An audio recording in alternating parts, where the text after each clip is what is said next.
Testing the Tracer 900 GT from Yamaha. It has panniers and everything. It's a tall bike.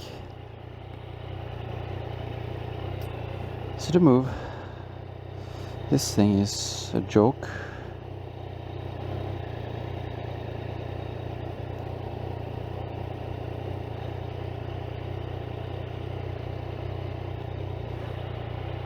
So I just gotta find somehow make this work. These things aren't even on. They're completely loose. That's not good. Okay. So let's try it. Oh, that's the power I remember. Thing is, this is even smoother than the 2017 MT-09. It's actually really smooth. And the throttle, that is. And unlike the BMW, you just have to release the clutch and barely touch the throttle. It's very easy to find the right modes. Or not the right modes, but the right throttle there. It's got that extra grunt that the the BMW didn't have. So I promised I would ride it carefully because I owned an MT-09. He knows I owned an MT-09, so I told him that I didn't need to test the power. I know how the power works, but I really wanted to test how it was to ride on the freeway, because I've actually never had it on the freeway for real. This mirror is just completely loose. It's horrible.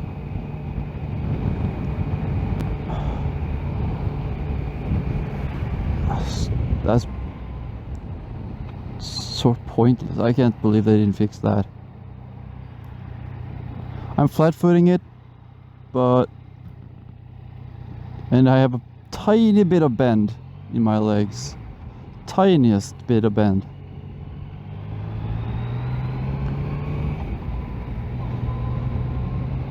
And the mirror here is gonna be useless.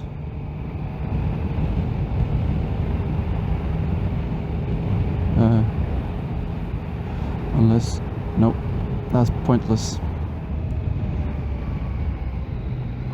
I'm gonna take it out pretty much from the same route I just took the BMW, I think.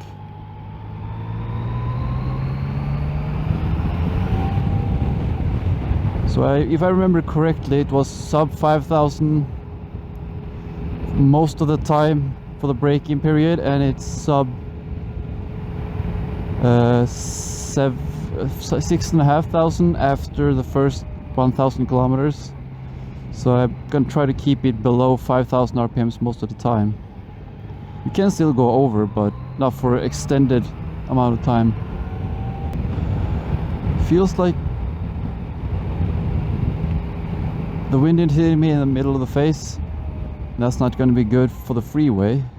It's a really comfortable place to be. Seating position is pretty much the same on all three bikes, really. The Triumph definitely had better seating position, or the seat was better. Maybe even a little bit better seating position. I'm a little bit forward leaned on this. The bars are a little lower than the Triumph, and I think it's a little bit lower than the XR2 on the BMW. I can feel the unbalanced air, so this will be a good test. Quick shifter works great. Oh shit, that was noisy. So I'm supposed to be able to use this, but I don't remember. There you go. That didn't work. Oh, there you go. We have to push down. Yeah, so no hands. I'm just gonna keep cruise control on and just to see what it does. One push up gives you a lot more speed though.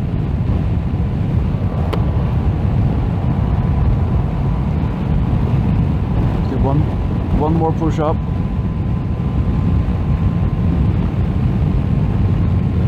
So it's 5 kilometers ish per click. So you don't have 1, 2, 3, 4, 5 kilometers, just 5, 10, 15, 20, etc. I don't like the air here, it's a lot of buffeting. And you have to get very low to get out of the buffeting.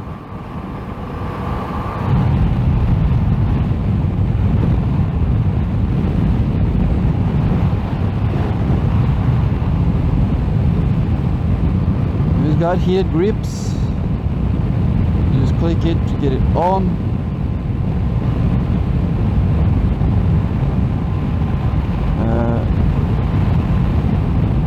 Put it on 2 just to see.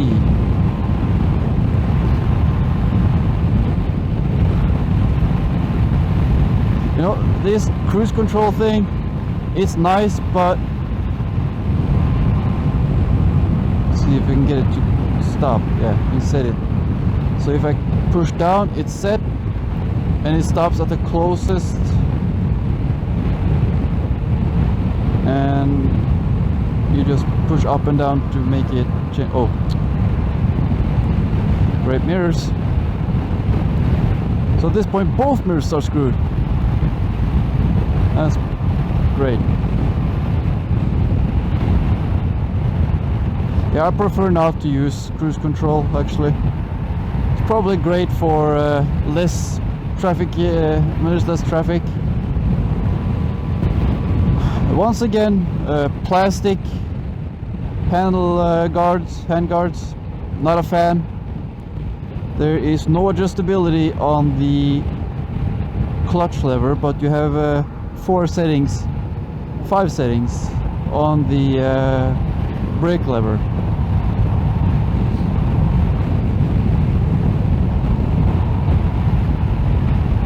So it's actually the heaviest bike to turn. There's more resistance to the lean on this bike than on any of the other 2. I'm hoping you can still hear me because someone is calling me.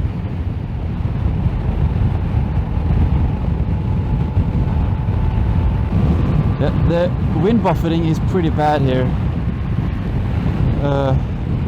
It's actually really bad.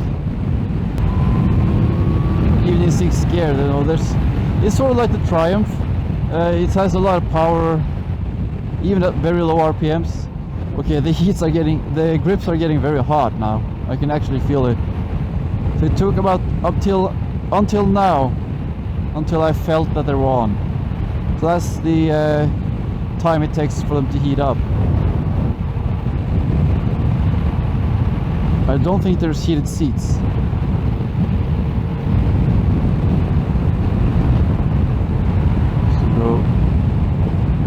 A mode because I know how this bike acts. So someone is calling like crazy.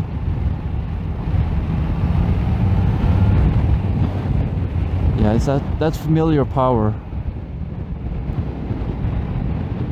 I should probably go back because I don't know how long I have the bike. I only have it for half an hour, right?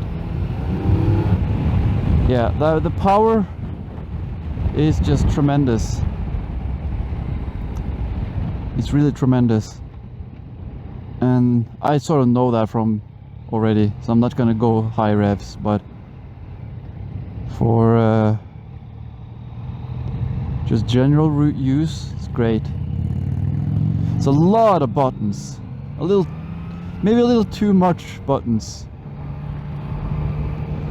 On the controller there, it's hard to find those small indicators. The wind guard, these hand guards actually take some of the wind away. I have to turn down the heated grips thing because that's too much, too heaty.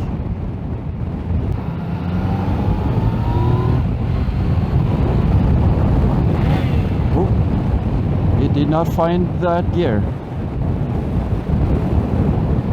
The quick shifter did not work there. It sort of missed the gear and just went back down to 5th. Yeah, there's someone calling me again and again and again, so I may have to stop and see how well it turns. Nice and easy to turn. I could easily have turned it more, but I am a bit overly careful because it's not my bike, and a demo bike, and it's expensive to tip it over, so I'll stop over there. Yeah, the seating position is really nice. The seat is a lot better than the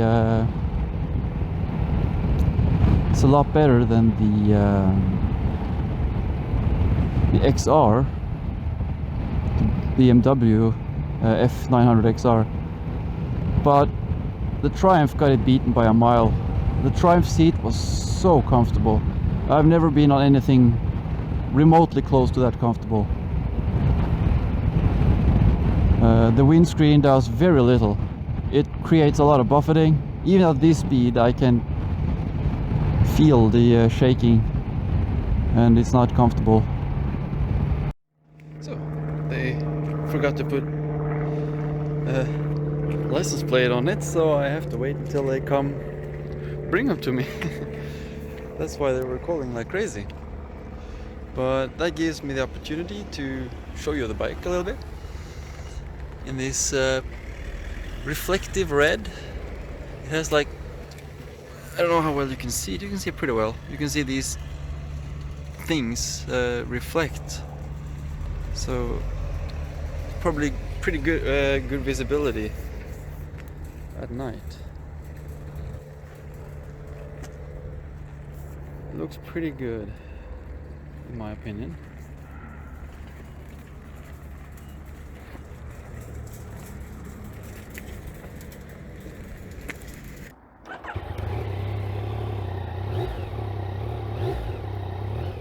Nice whistling sound. Just gotta adjust these mirrors again. We actually fixed-ish the mirrors, so I should actually be able to see behind me now. That's nice. I like how this, it's probably because it's so familiar, but getting from standing still and starting, oh, 3rd gear. I didn't even know. I thought I was in 1st, and it's still smoother than the BMW F900XR. So you can start this in 3rd gear from standstill, and it's still easier than the BMW. That's bad for the BMW.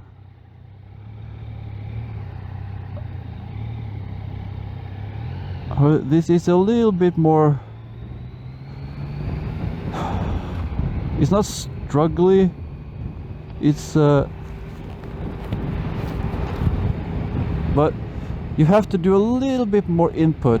I don't know if that's because the bars are a little bit narrower, but it's not as easy to get the input. See here if we can. I'm just gonna do a little bit of roundabout here just to get a feel for the bike in the corners. So I'm gonna just do the roundabout a couple of times. Fix that mirror again. There. Okay, there should be a, yeah, there's a roundabout here. I'm just gonna go back.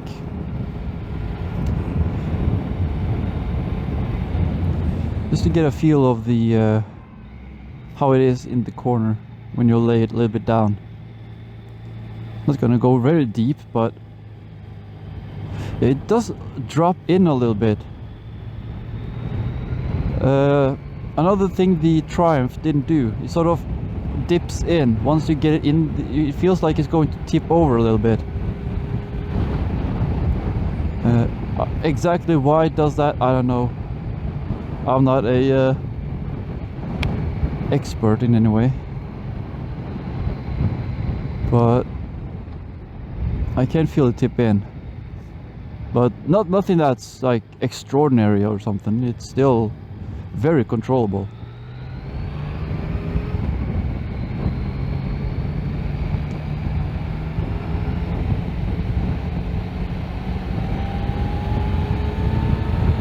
Nice and smooth.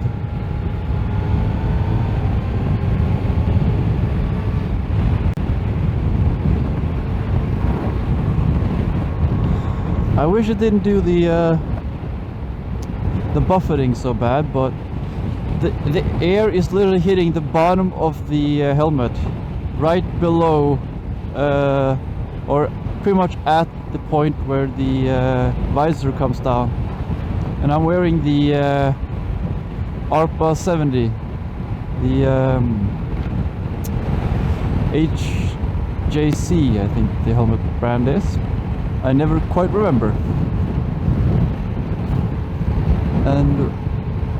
And it has a little bit extra lip on the bottom of the helmet, so that could be making it worse than it actually is. Once again, the cruise control. You're not supposed to do it when you're in traffic though, but there's no one in my left lane. Well, that's fun. You can keep it on, you can accelerate, and if you let go, you go back to the cruise control speed. So you can literally just pass someone and keep the exact same speed. That I really like. That's a huge bonus.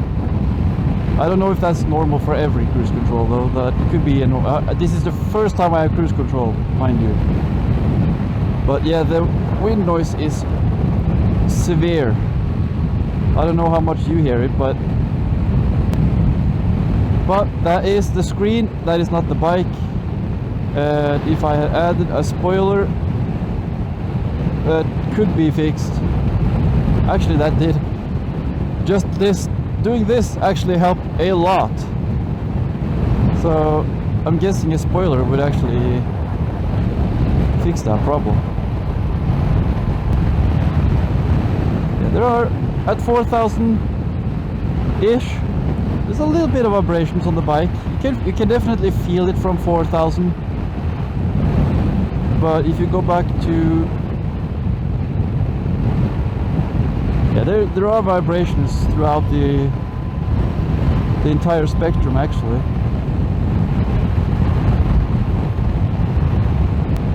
So this is a good time to use the cruise control. That way I won't be speeding. And I still have the option of passing. I really like this. I don't, like I said, I don't know if this is standard, but the fact that I can just throttle up, let go of the gas, and it goes back to the exact same speed, that I really like. That's, for road riding, that's gonna be a big advantage. And it really is a comfortable place to be. With the exception of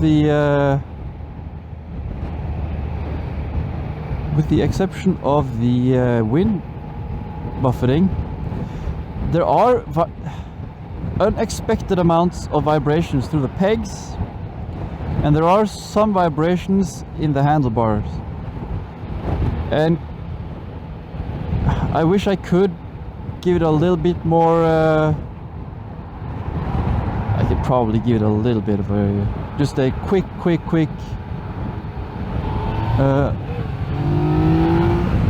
Yeah, I don't think there's a lot of difference between this and the Triumph actually.